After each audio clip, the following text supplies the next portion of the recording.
So in this video I'm going to be showing you how I make a stand for my lathe. I have this older style Craftsman lathe. It's a belt driven lathe, so the motor has to be mounted either behind it or below the lathe. And then I have all these tools for it as well, all this sort of stuff that I want to combine in the cabinet, and I have a lot of hardware already in the shop, which is going to cut down on the cost, which is nice. But I basically have a couple jobs coming up where I'm using the lathe. I don't do a lot of lathe work in the shop. I don't have a designated spot for it, and I knew the next time I needed it I'd have to make something.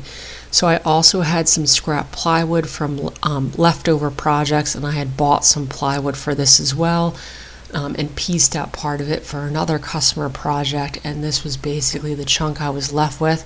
So a lot of the dimensions are based on the size of this 3/4 inch ply I had, which was a little bit less than a full sheet, and that's basically how I started with this.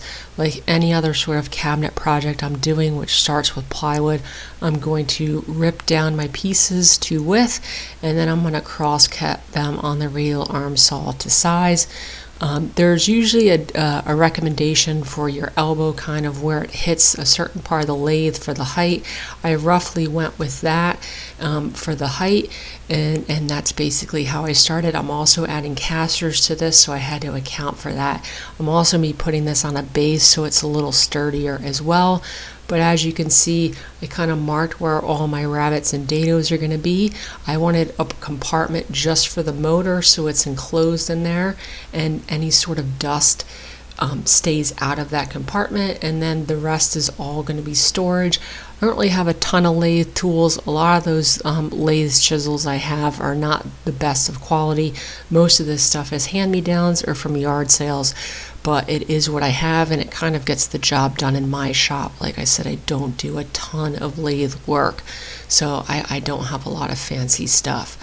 But basically it's going to be 3 doors and then 2 drawers. One of the drawers will hold calipers and stuff like that, and the other one I kind of want to design a slide out so I could rest tools on it when I'm actually using the lathe. So very simple cabinetry design. My 2 ends, as you can see, I'm cutting a rabbet on the top and the bottom, and then I'm going to cut a rabbet in the back for the backer. I'm doing a 1/2 inch backer on this one because I had 1/2 inch material, and the big problem you're going to have with building stands for stuff like this is one of the reasons these cabinet grade table saws weigh so much is because it cuts down on vibrations, and that's what's going to ruin the accuracy on these tools. It's one of the reasons why you see a lot of professionals don't have contractor grade saws, because they're more lightweight, so they're just more vibrations. It makes them less accurate. These heavier duty table saws, a lot of it is the weight that adds to that accuracy. So I wanted this to be a little bit of a bigger cabinet. I want to put some weighted stuff in it so it helps with those vibrations. So as you can see, I cut all of my rabbets, like I said, bottom sides, and I had this leftover 3-inch piece of material that I'm going to be using for the top, because this will have a solid top on it. So I didn't want to do a solid plywood top. It was kind of a waste of material. And then once everything was in place, I could measure for the height of the divider that I'm putting in here. I can cut that, put it in place. You can see I have a level clamp to the top, and that's because this plywood's not going to be flat. So I clamped a level to that 3-inch piece so I could get an accurate height. And then I have the shelf cut on the one side, and I'm going to just transfer that height where I need it to be, double check that all of my tools will kind of fit in this bay, and then I could cut that piece there, and then I'll have a divider as well. At this point, looking at it, I decided I wanted to add a second divider just so it was going to be sturdier. I also figured I would have had a lot of wasted space if I kept that entire open section for just tools. I figured, I kind of roughly estimated it, and I could have that middle cabinet with all of the lathe tools, and then that side cabinet for storage. So this is kind of par for the course with me in building stuff from scratch. I had a rough plan, and I will modify it as I go. This was not that big of a deal. All this is dry fit at this point. so I could pop apart that base, just add another dado basically in the middle, so I have two even side doors. And then you could see the divider, all I'm doing is cutting it at the same time as the other one. This middle divider will have two dados, so I made sure to lower the blade. I'm going about 3/8 of an inch through all this plywood, which is roughly halfway through. But obviously on that other middle divider, I'm only going about 1/4, otherwise I would go through the whole piece. Now at this point, this is the backer I had. It's a 1/2 inch backer. I just roughly visualized the size of it, and unfortunately it was too short. It was 11 7/16. This was a stupid mistake. The cabinet I made was over 32 inches tall. So I basically had to lower the entire thing by 3/4 of an inch to use that backer the way I wanted. The way I did this was I just cut down all of my verticals from the bottom so I didn't mess with the height of the drawers I want. And then on my two sides, I had to recut those rabbets. I didn't film that, but I wanted to mention that in the video. I know people make mistakes like that all the time. This is kind of how the way things go. But one of those dumb mistakes, I should have measured the backer first and used that to dictate the height. But it was a pretty simple fix, and now the backer is the exact same height as the rest of the cabinet. So all I had to do was cut it to width, which at this point, this whole cabinet ends up being about 48 inches long. The top makes it a little bit longer than that. So this is about 47 1/4. So then to add the casters, I didn't want to screw the casters right into the plywood. Like I said, I'm trying to add a little bit of weight and stability to this. So I wanted to make a solid wood base that the cabinet will sit on and the casters can be attached to. It'll make their connection a little bit nicer as well. So I didn't want to buy a lot of stuff for this cabinet. Like I mentioned before, it's just a shop grade cabinet. So I had this 4x4 left over from an older project. I had a bunch of random scrap pieces of 2x6, 2x4 from a bed build I just did. So what I decided to do was use the dimension of that, and that material was already all planed down to about 1 1/4 inches. So I cut this 4x4, which is actually technically 3.5 by 3.5, to the same depth. And then I'm going to lap joint all of it together so it's a nice flat surface, looks nice and clean. So that's what I'm doing here. I'm just ripping that 4x4 into 1.25 inch pieces. So then I have 2 long lengths and then 4 pieces to make my crosses on it.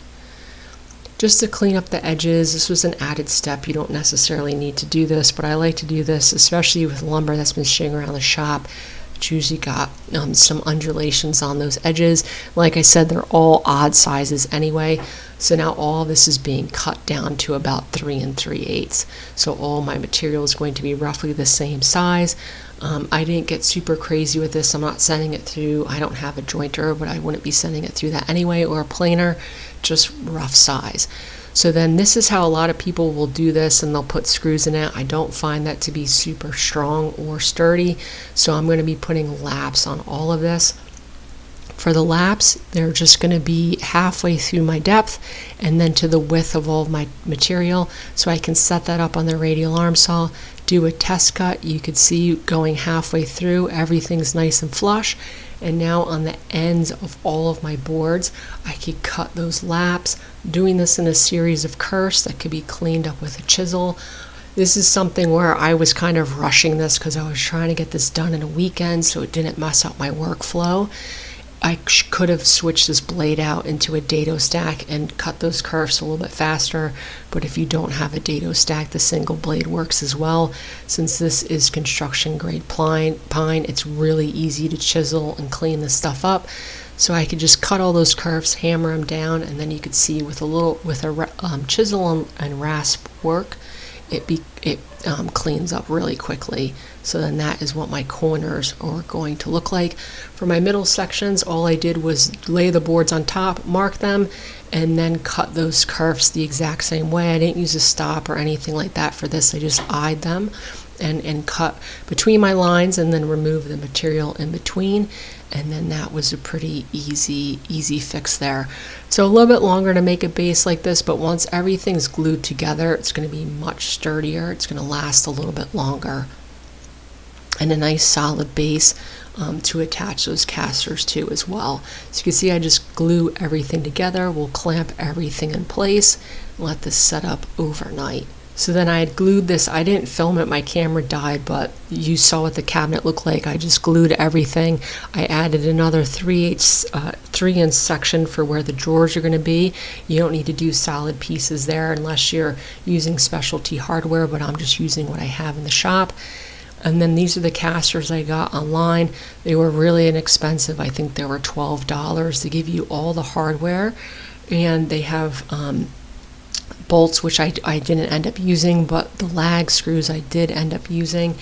And I'm just putting them on the corners because they do have stops. Now, I was always told when you're making a movable object to have 2 fixed wheels and 2 pivot wheels, but a lot of these kits online have 4 pivoting wheels, and because I'm not planning on moving this cabinet around a lot, really the only time I'm ever planning on moving it is when I move out of the shop. The 4 wheels will be a little bit easier to maneuver, even though they'll kind of move like a crab. That's why I decided to get the 4 wheels instead of the 2, just because if I have to pivot it out of this spot, I have a couple machines on pivot wheels with fixed wheels in the back, and it can be a little bit of a pain maneuvering them in tight spots. So that is why I chose to go with the 4 swivel wheels.